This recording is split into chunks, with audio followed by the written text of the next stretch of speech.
And introducing David Welsh.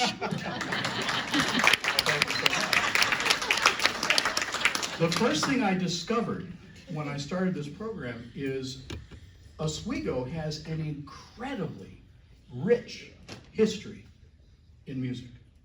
Incredibly rich. And there's way too much to cover in an hour. I wouldn't be able to, afford what's due the musicians and bands in this area.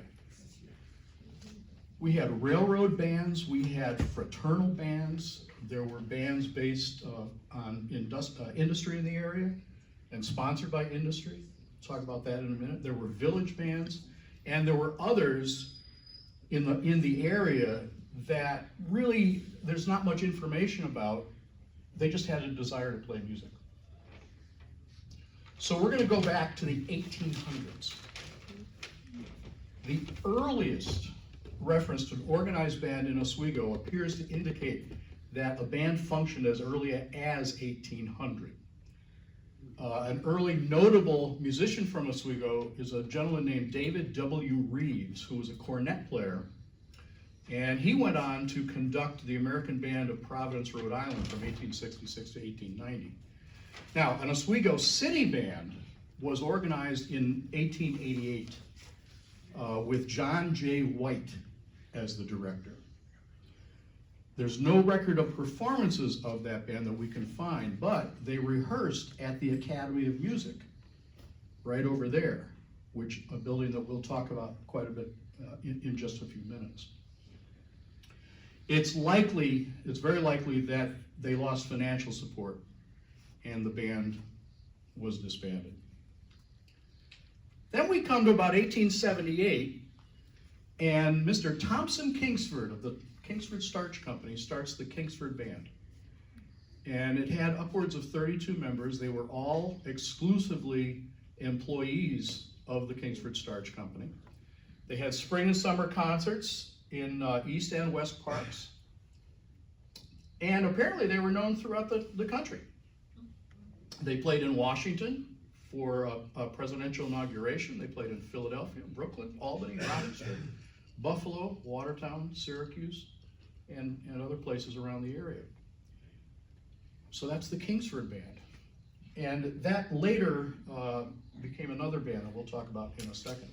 In 1887, the St. Louis Temperance Society Band was organized. It was also known as the French Band, and it was mostly musicians who were communicants of St. Louis Church of French origin. Yeah. Interesting, right? There was also a Masonic band in that time. I don't have a lot of information about it, but it was a band from the Masonic Lodge here in town. Somewhere around that time. 1893, this is one of the nearby village bands. This is the Osterhout Corner Band of Oswego Center, and this is from a Memorial Day performance in 1893. Is George isn't here, is he? Yeah. George is here. George, do you know anything about this band? Do you have any information? Not much, that's why I came tonight. Okay. Well, you weren't there, were you? So we're gonna have to research that a little bit for part 2. We're gonna research that for part 2. By the way, this is part 1 tonight. Okay, we're gonna do part 2 sometime soon, I hope. So, the Academy of Music. Right over on Water Street, 21 Water Street. This was an interior view. It's designed by a guy named Sylvester Doolittle in the mid-1800s, so that the auditorium was originally known as Doolittle Hall. In October of 1852, the National Liberty Party held its national convention there. This is interesting, nominating 2 prominent abolitionists, Gerrit Smith, who we all know well here in Oswego, of course, and Samuel Ringgold Ward. They nominated Gerrit Smith for president and Ringgold Ward for vice president. Ward was the first African American nominated on a presidential ticket by a national political party. Right over there. The building was owned by the D.L.N.W. Railroad. It was eventually closed because of the need for extensive repairs. You can see in the picture of the inside of the auditorium, you can see some beams in the center aisle holding up the roof. Yeah, not so good, right? So the auditorium was on the upper floor. The ground floor had a produce wholesaler, had a ship's chandlery, and some other businesses.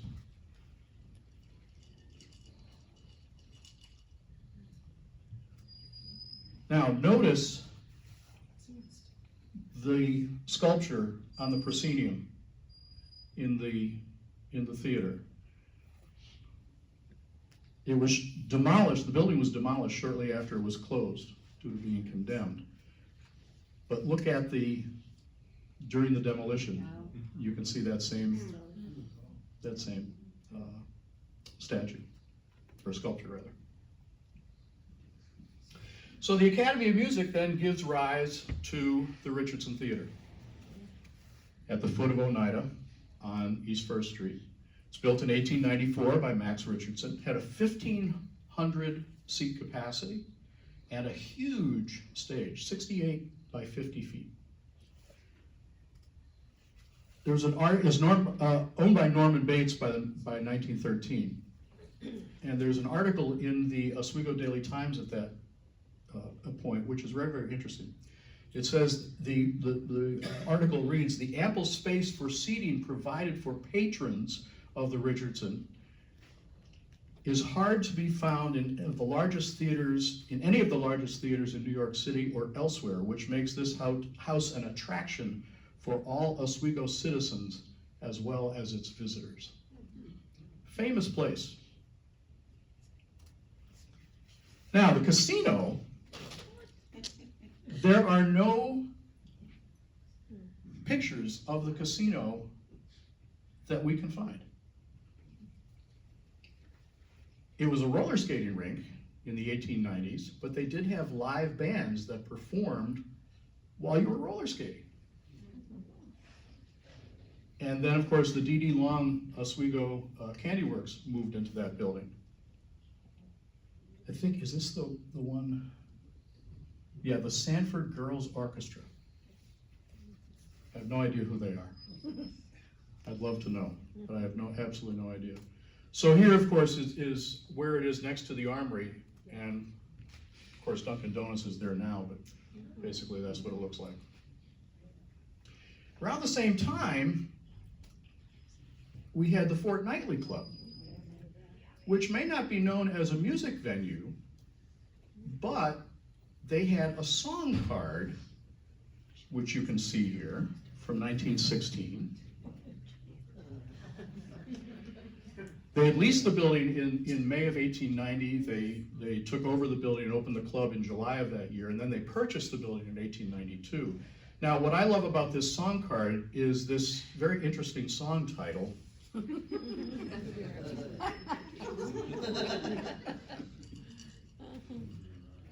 We'll just leave it at that. I can't read it. So let's move on to the 1900s and into the 1920s. There's a standout cornet player at this time in the area from Oswego named John F. Phillips. He's the son of Mary Ann and John H. Phillips. He was born in Oswego. He married Cynthia Clark in 1908. He's a well-known music teacher and band and orchestra leader. He was a member of the regular 48th band, the Kingsford Starch Factory Band, and the old 48th Separate Company Band, and the New York Central Railroad Band. He played cornet with the Ringling Brothers Circus for many years. So he had organized a band here in Oswego at that time. Now also around the same time, Carmelo Stereo had organized an Italian-American band after World War I, which played in local theaters during the silent movie era. And he, of course, is Nick Stereo's father. We'll talk more about Nick in a little bit. So in 1906, the Kingsford Band becomes the Schilling Concert Military Band. And there are some articles in the Oswego Daily Palladium in 1906, and then later one in 1943, The one in 1943 mentions the passing of Bert Murray, if that name means anything to anybody, and Eddie Anderson. Bert Murray was a tuba player, and Eddie Anderson was a snare drum. Here's St. Peter's Drum Corps Band of 1909. And I don't know if you can see some of those names, but there may be some people you recognize. There's definitely some Oswego names in there.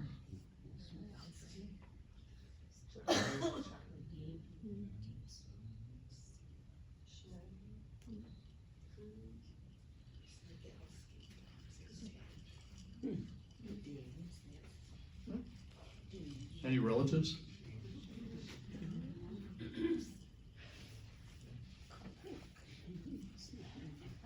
What was that, Dave? This is 1909. 1909 St. Peter's Drum Corps.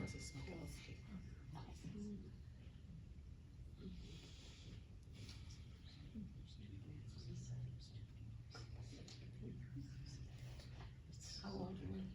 Say it again. How old were they? I know their kids were kind Well, of really old, but they're teens. yeah, they look Smaller. teenagers or younger. Everybody looks young. Especially me. Dave, do you know what the date of that band was? Yeah, 1909. 1909. Yeah, it was published, that picture was published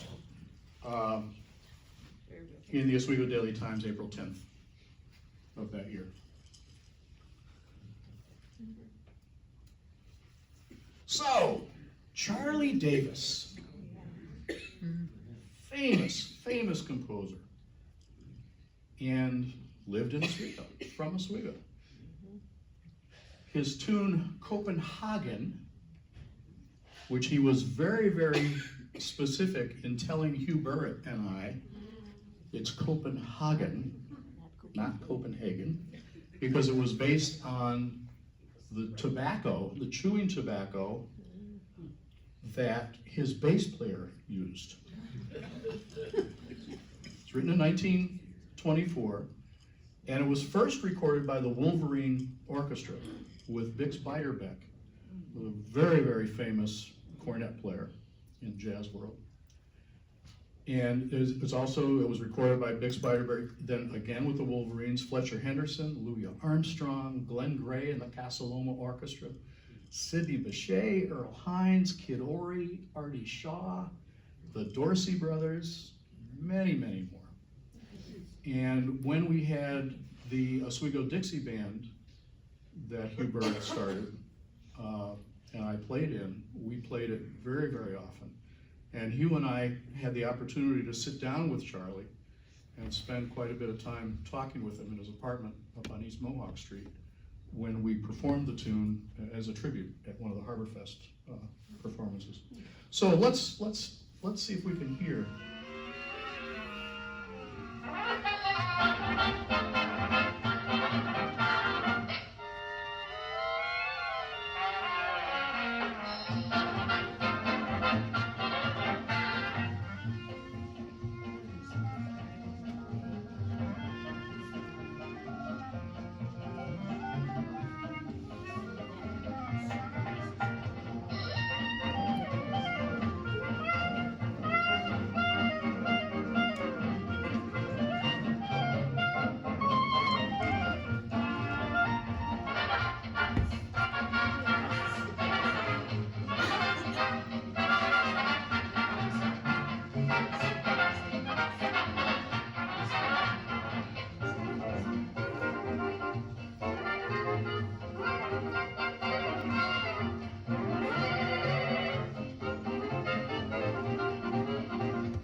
So it has become a Dixieland standard and is still performed everywhere in Dixieland bands. So let's look at schools a little bit. Let's look at some music in the schools. Here's the Blue and White Syncopators at Oswego High School in 1927. How do you like that? What a fine looking organization. aren't they? This is about the closest I could get to high school bands from 100 years ago. About as close as I could get. This picture was in the Paradox yearbook in 1927. And I love this. This is the writing that went along with it. The jazz age certainly has a far-reaching influence when it penetrates the portals of high school musical activities and usurps a junior symphony orchestra. I love it. You can read that. I'm not going to read it. I just think it's a great caption.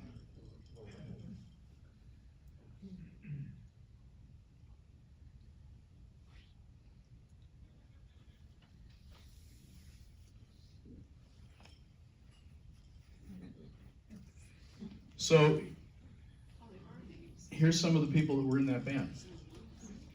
Harold Gillen, Albertine Schuler. I believe that's Albertine Schuler on that side of the band and not the other piano player. The other piano player on the opposite side of the band is not identified in the picture.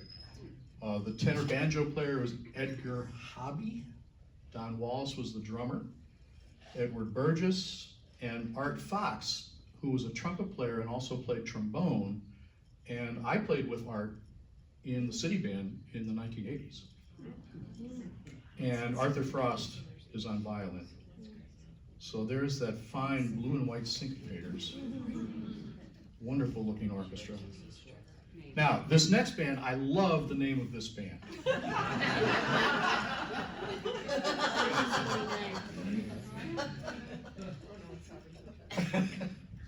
Now, over on, over on the far end, it's Fred Barber and Perry Rauch, and I'm not sure which is which. I'm not sure. Is that Fred Barber, the math professor? I believe so. Well, if it was from 1929, if he was in the band in 1929, yeah. If he was a student in 1929. That gives you something to go home and look up, Peg. Yeah, no. That's tonight's homework. Is that Ken Todd from Todd Brothers Printer? I do believe so. I believe it is.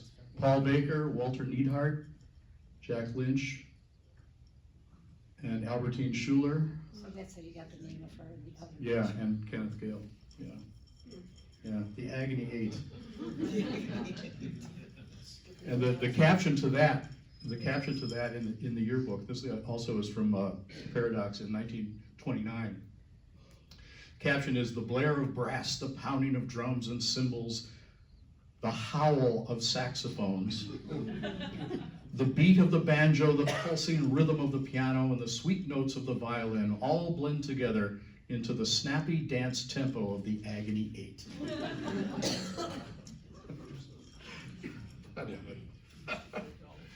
And here is the Glee Club from 1929 at the Oswego High School.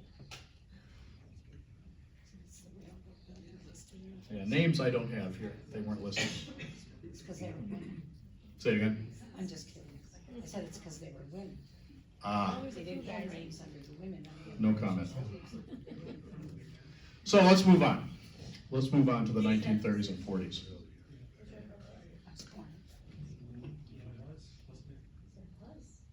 The Dante Alighieri Lodge, Sons of Italy and America, sponsored a band in the early 1930s, which was led by a clarinet player, Benedetto Cardali. No, that's not him, that's a trombone. It played at lodge events, but mainly at lodge events, but it was disbanded due to a lack of what were called capable musicians and a lack of funds. In 1934, this is significant. 1934, the Oswego Board of Education expanded the instrumental music program at the high school, and John S. Hurley was hired to organize and direct the first Oswego High School band. And Burl Lewis led the orchestra and the vocal program. So that's what was going on in the schools at that point.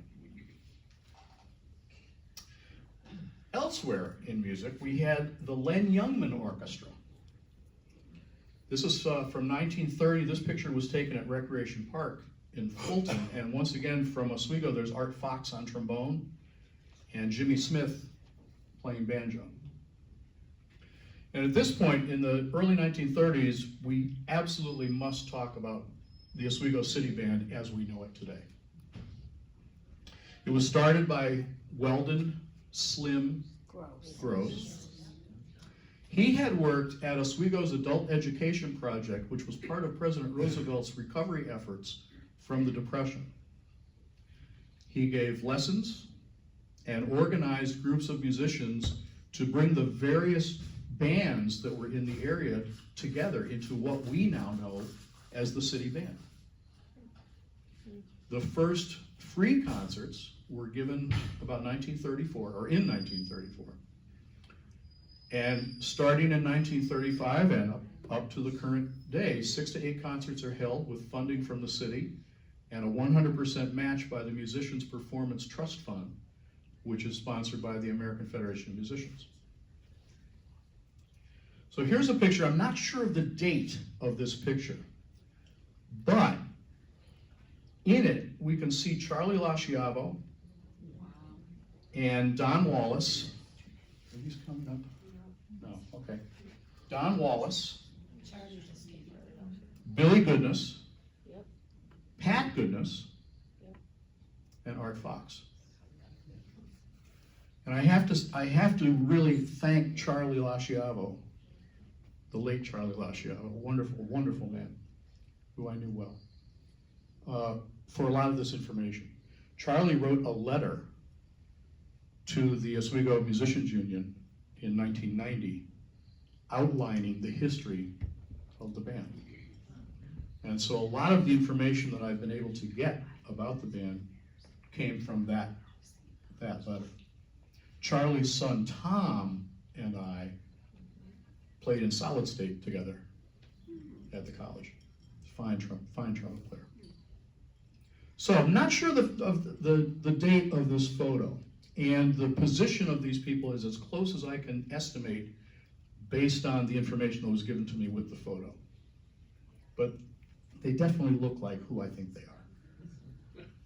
And Billy's quite young, which would make sense at that point.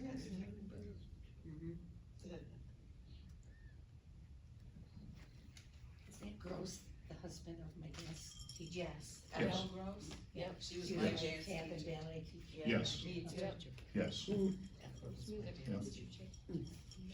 So this picture is from about somewhere between 1947 and 1950, a collage of things. You can see Slim in the middle, but I also think I see in there Charlie. I'm pretty sure I see Nick Stereo, and I think Lou Accaracci in that photo. I'm pretty sure. And so I think, well, I mean, this is definitely Slim. To me, that looks like Nick. I think. I think that looks like Lou, a very young Lou. Oh no, that's Lou. I think that's Lou Accaracci. That might be Pat Goodness. It's a great picture for that time. It really is. Yeah, It unusual really like is. that. And I have to thank Annette Hulbert and Linda Goodness, Don and Linda Goodness for providing this. Annette is the president of the Musicians Union of Oswego County. And she provided me with a lot of these pictures. So yeah, it's a really, really good picture from that time. And then here they are in 1968. This was at City Hall in 1968. There's Slim again, and I can't really pick out anybody else. Wasn't the greatest photograph. Now, over the years, of course, there have been a number of conductors. I joined the band in 1981, and George Cuppernell was the conductor from the college. Other conductor, Jerry Exline was a conductor for many years. Dale Bear was a conductor in the late 80s, early 90s. Don Goodness, of course, conducted for quite a while, and now it is conducted by Trevor Jorgensen, who was the chair of the music department at SUNY Oswego. The band used to play, when I joined the band would play two halves of the concert. And in between the two halves, Hugh Burritt put together a Dixieland band that would play between the two parts of the concert. That grew into the Oswego City Jazz Band, which now is led by Stan Gozik.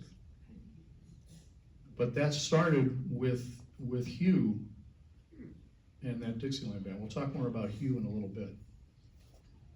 So that's really the background of what we know now as the Oswego City Band. I think it's just really quite remarkable that it still exists. And it's playing concerts, every week in the summertime. And I gotta tell you, it's very, very, well, it's fun when you play those concerts and people applaud by beeping their horns. It's really cool. Really cool. Next summer. Say it again. We'll remember that next summer. Yeah, please do. Yeah, beep loud. So around the same time, we've got this thing going on. 1932 is the George Washington Bicentennial, which featured the 28th Infantry Band and the Civic, Normal School, and High School orchestras. And so here's the program from that performance. Yeah. I don't even know really what the 28th Infantry Band was. It's something I need to look into. Anybody know? Anybody any idea the 28th Infantry Band? Anybody there in 1932? I wasn't born yet. Oh, thanks, Beck, appreciate that. Were there people dressed up as George? Yeah, it was a looks whole, like there was it was a whole thing with a cast of not characters just the band, and, but characters yeah, it was a and whole costumes. presentation. That'd be cool. Yeah. So this was the other thing that was going on around that time. This is 1938, and this was a bicentennial celebrating Sir William Johnson. Now, William Johnson was a British Army officer and a colonial administrator. He was from Ireland and was known for his military and governance work in British colonial America. Now, as a young man, though, he moved to New York to manage an estate that had been purchased by his uncle, Peter Warren, which was located in the territory on the Mohawk River, one of the 6 nations of the Iroquois League. It's a long story, but in 1739, he bought a house there on the north side of the Mohawk River, and he built a store and sawmill. He supplied goods to traders who were headed to Fort Ontario, to Fort Oswego. Fort Oswego. And then he bought furs from them when they returned downriver, which cut into the Albany merchants' trade and really infuriated them. And he was known as the gatekeeper of the Mohawk. So this is the program, music by Louise Minter.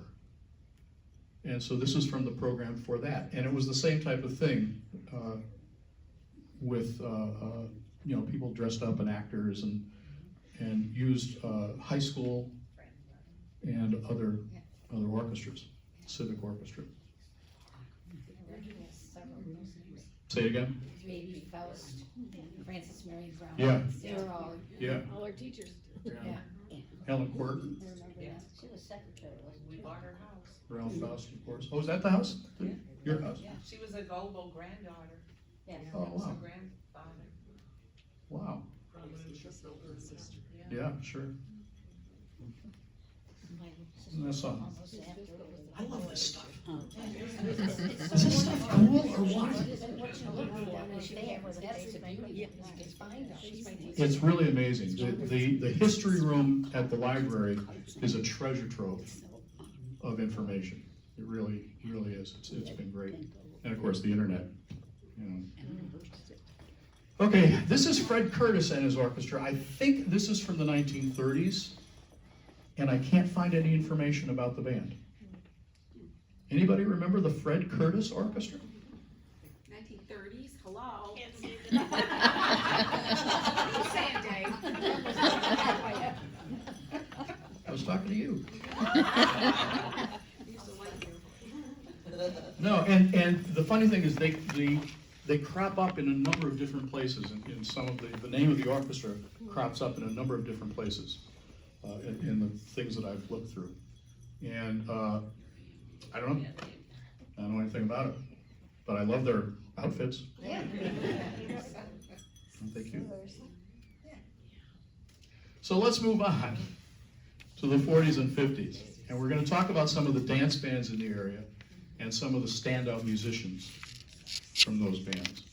Now this is one of those fraternity bands that I mentioned earlier. This is the Theta Phi Orchestra, which again, I can't find any information about. From the college. Is that a college fraternity? I believe it was a college fraternity, Yeah. but it seems to me that I found this, if I recall, I think I found this in a high school yearbook, Really? in a copy of Paradox.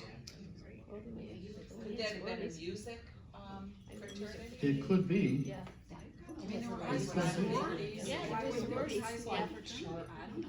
I don't know. Exactly. I don't know. It's a great picture. Yeah. Because there's a Mu Phi Epsilon that was a music fraternity and has the PHI. Right, I'm thinking that might be what Right. it is. I thought the same thing. yeah. So, it's just, I think it's cool to see these old pictures. Yeah.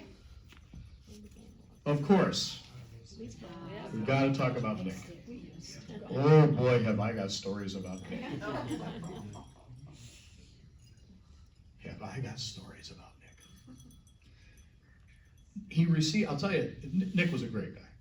He was just a fabulous, fabulous guy. We used to have a lot of fun. After every concert that I played in the city band with Nick, or any time I played with Nick, he and I would joke around.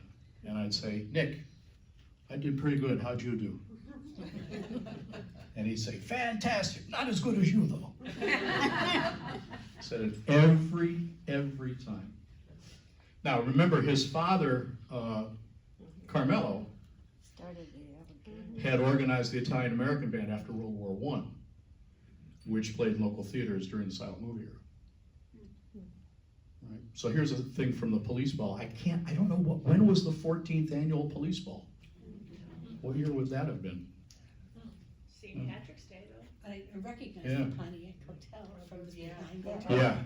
Even Yeah. before I saw it on the sign. Yeah. It's like, oh, that was at the Pontiac. That's in the Pontiac. And she is obviously the singer. Yes, she would be the singer, sitting off to the side of the stage. And the singer in those days would sit on the side of the stage for the entire concert and only stand up She sang her when she sang. song. Yeah, Nick was quite a guy and a very shrewd businessman. And I can tell this story because I love him. But Nick, when we played with Nick, we had to wear a white shawl collar tuxedo jacket,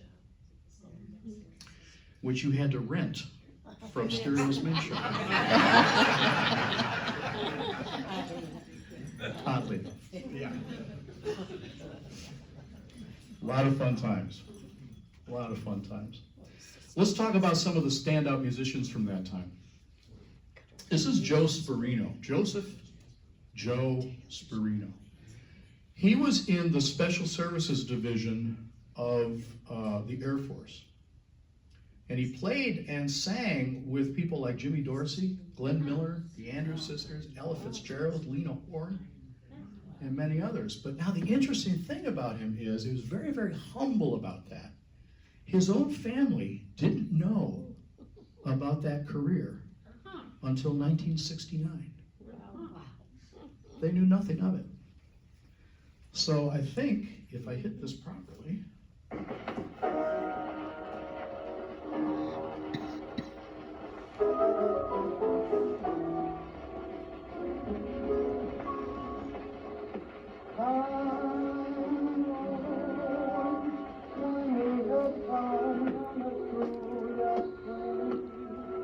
When he came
that terrific? Boys are wearing their hair like that now. I love it. I love it. Yeah. Now, this information, a lot of this information also tonight came from the Oswego Music Hall of Fame. And I have to give huge thanks to Nancy Sperino and that whole organization. Nancy's not here, is she? Nancy, are you here? She's not here. For this information. And we'll talk more about that later, and a lot about it in part 2. So I'll get you to come back for part 2. So here is John Richard Dick Workman. What is it about nicknames in Oswego? What is this thing? John, Frederick, Ralph. Anyway, John Richard Dick Workman. He joined the Army, and he had studied at Krause Music College at SU. He joined the Army. He alerted his mom, this is cute, alerted his mom that he was home for Christmas by singing White Christmas on WFBL. Isn't that sweet? He worked with the Jim DeLine gang in Syracuse on WFBL. And then that show moved to WSYR. They were doing 3 shows a day. And then later he appeared on Arthur Godfrey's show and at the Grand Ole Opry with the DeLine gang. He owned a flower shop, right? Say it again? He opened a flower shop here. Yes. Yes. Workman's Flower Shop, yes. The thing about the name, my brother's name was Harold Arthur, and we called him Tommy, so that happened There you go. with names and stuff. There you go. Got to talk about my friend Hugh. Absolutely. One of the most important musicians in my life. Dear, dear friend. We shared a lot of gigs together, a lot of stories together. He's originally from Fulton. He played with Jimmy Dorsey. He had played with the Jimmy Dorsey band. He was actually Buddy Rich's roommate on the Dorsey band. He played with the Sauter Finnegan band. He toured with Claude Thornhill. He played all the shows at Three Rivers and told a funny story about playing with Tony Bennett at Three Rivers. Apparently they were playing the show, and up where the trumpets were lined up, the extension cord that the music stand lights were plugged into shorted out or something and started to burn. Flames out of the thing. And right about that time, Tony Bennett was singing a lyric that said, "I hope you burn up." And turned around and saw that happening and just broke up. Hugh loved to tell that story. Hugh, of course, he started at the college in the late 1960s, started Solid State around 1968. Just an unbelievable musician, great guy, and I miss him horribly. Also played in those early jazz things around here was Eddie Goodness. He had played at the Chart Room, which then later became the Chalet Bar, played at Three Rivers, Hotel 25. He played up at Crossman's Hotel in Alexandria Bay. Then later they played at Smith's in Hannibal. And for many years, of course, he played at the Cameo. With Dick Geyer on sax, Eddie Powers playing bass and trumpet, and Dan Batchelor playing drums. And I used to sub for Eddie quite a bit. So and I still have my Eddie Goodness Quartet t-shirt. Still have it. Wonderful musician. Yes. And a great friend. So now we move to 1948 and the Oswego Centennial Project. That was a big deal. Big deal, was it? Yeah, I was 5 years old, so. Okay. Big deal. You just felt you needed to add that, Nettie, didn't you? Were you in the chorus? Was I what? Were you in the chorus? No, but I do remember a big fire on the river and everybody sang the Battle Hymn of the Republic all up and down Oh, cool. It was really something. Well, Charlie Davis wrote the music for I it. wrote three. And here, actually, and I'll let you spend some time looking at that. Yep. Here's the chorus and the band. We can't read it from here, Dave. Look at all the goodness. They had a lot of kids in it. 1948. All the goodnesses, is that what you said? Yeah. Yeah, yeah. Yeah. Yeah, and Charlie, Angelo Lasciavo, Lou Accaracci again, George Cuppernell. This is 1948. 1948. First list under the chorus. Jack Zeal is there. Who else do I see? Maurice Ribiera, Ange Spano.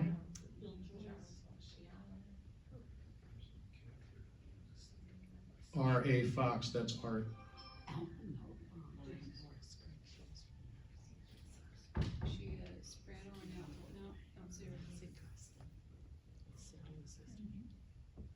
Oh, and of course, once again, Slim Gross was the bandmaster, as they called it in those days.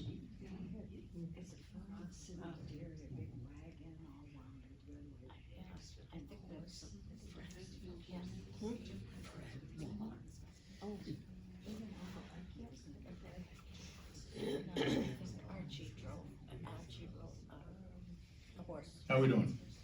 Move on? Yeah. So, some of the stuff you've all been waiting for.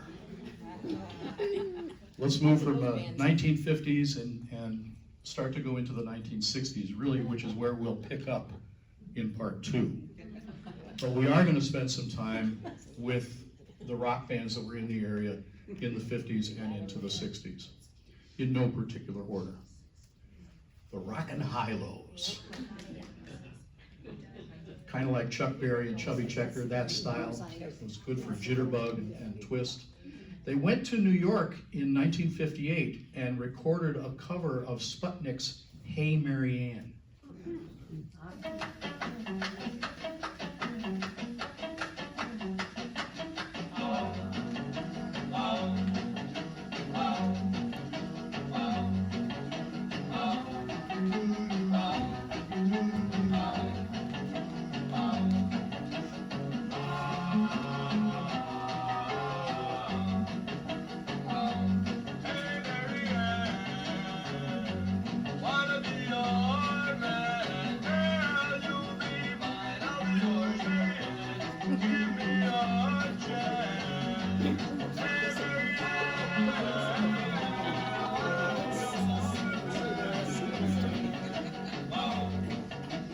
Riveting lyrics.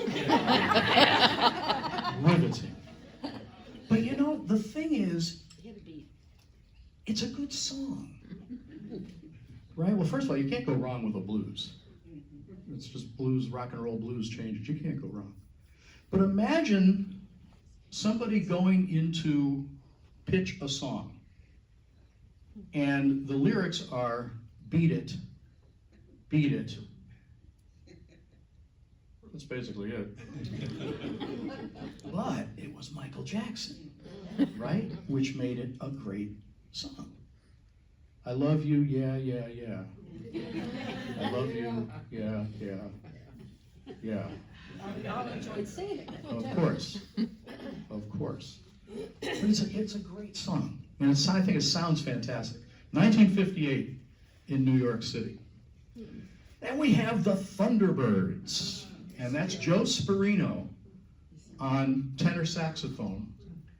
And he was inducted into the Oswego Music Hall of Fame in 2015. Tragically, he passed away in 2015. It's Nancy's brother. He had played with the Satellites and the Thunderbirds, and he went on to become a very, very well-known agent in Los Angeles. And we'll talk more about him and the Hall of Fame in part two. So here's the Valiants. Remember the Valiants? They were around from about 1959 to 63. They played high school dances and music events. And in 1962, Jack Conley and Dick Hillman moved on, and they were replaced by Bob Shannon and Buddy Murray.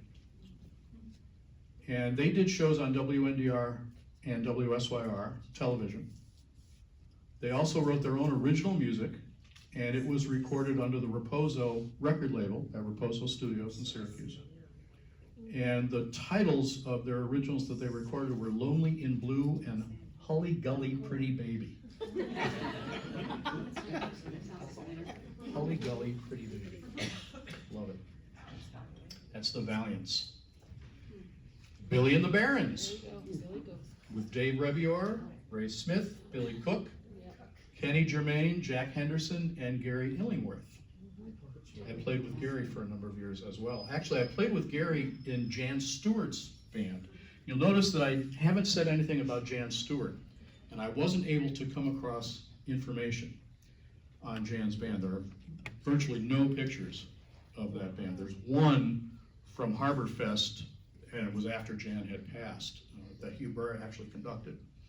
So I need to get in touch. Is Billy still alive? Is Billy Musacchio still alive? No? No, Young Billy, like my age Billy.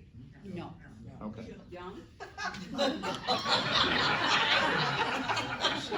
trying to get it. That response was a little slow there. I expected that to be a lot faster.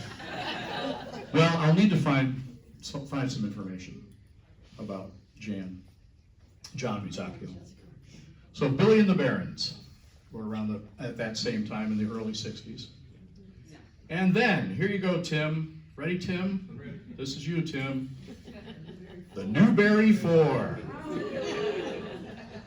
1964 to 71, with Mike Pauldine, Chip Riley, George Smith, and Tony Martorano,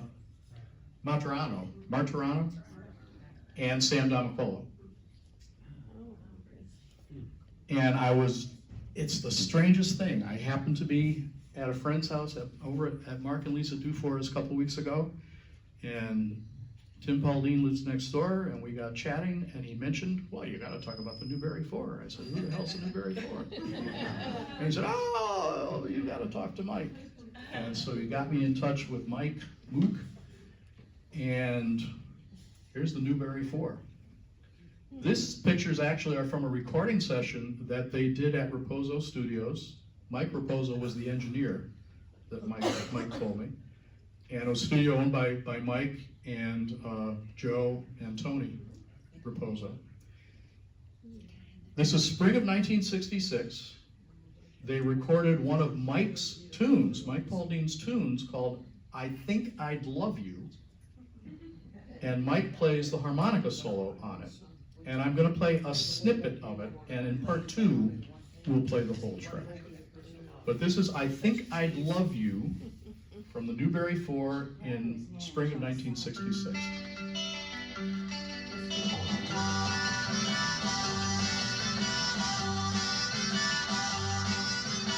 Hey, you standing there with the golden hair. I hate to stare, but I think I love you, love you, love you. Great.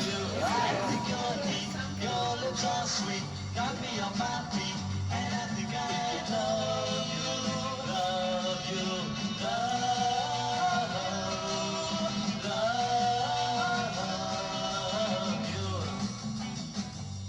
you. Isn't that fantastic? What a great sound. Great It'll sound. eat your heart out. Oh, I love it. And they did that in one take. One and done, we call it. And Mike told me they had rehearsed that so well before the session that they just went in and just knocked it out. And that was it. Mike told me that somebody, and Tim, you may know who, somebody brought a record over to Mike's house where the band was rehearsing and played it for him. And it changed his whole life, changed the whole thing. And it was, I Think I Love You. Well, the Beatles totally changed Mike's direction. And Here it is, and you can hear it. Yeah. Who's that sitting on the drum? Sitting on the drums? Yeah, I think that's Mike on the ground. No, Mike was On the drum. Oh, sitting on the drum, I don't know. That's who Moog Records is, my brother Mike. Chippy Riley's the one in the lower right hand. It's Mike, that's Moog Records, sitting on the drums. Oh, okay. It's his brother. I just. So there you I are. knew him, I just. So that pretty much brings us to the end of part one. So you, I know, but they're gonna throw me out in 5 minutes. They're gonna throw me out. So it's part two. When is part two? You'll have to take that up with Mary Kay.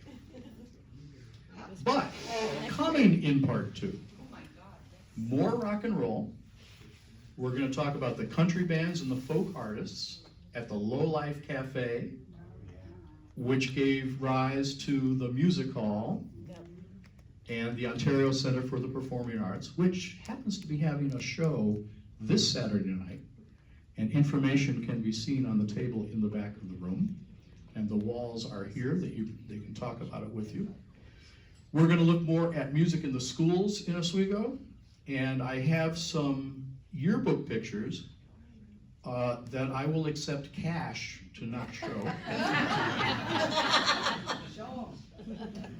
And we'll also talk about the national acts that have performed at the college, like Billy Joel. And also at Harborfest, of course. And we'll talk more about the Oswego Music Hall of Fame. All right, so we'll see if we can get that all into another hour. All right? So, thank you.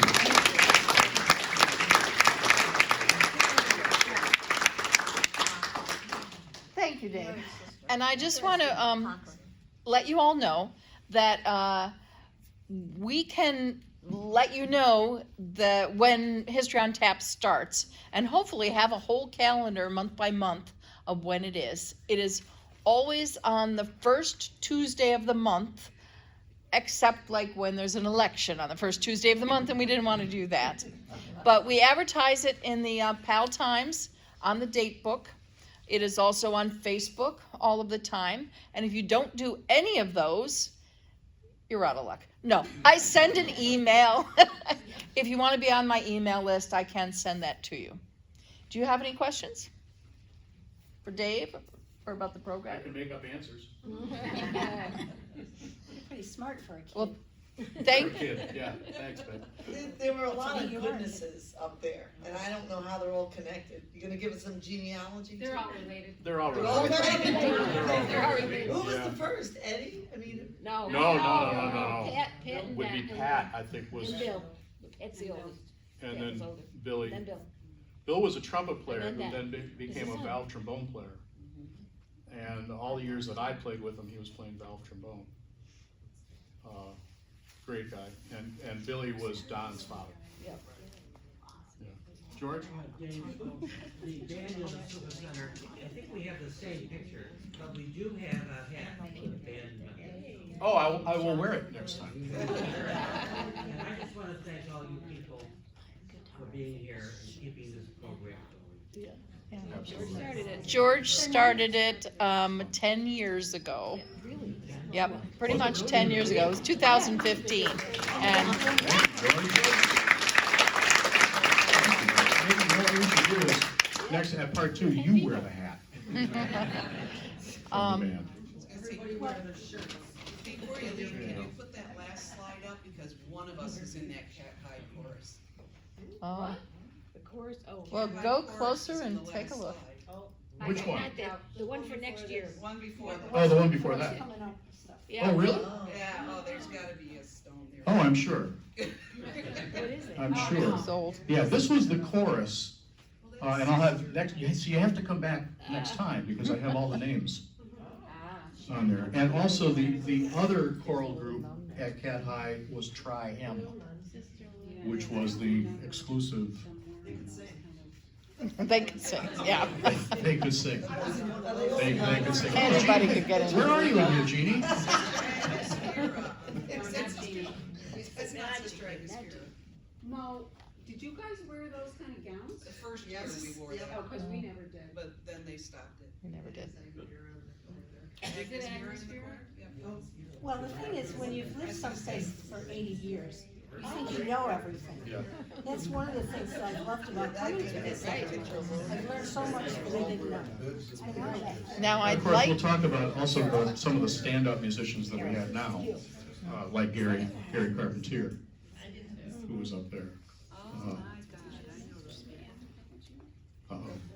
Is that from Catholic High? Yeah, Yeah, that's kind We of, had choruses in I school. have a feeling I'm in yeah, that oh, picture. yeah. Well, we did. They're in our yearbook. Yeah. So at any rate, thank you all very Thank much. you.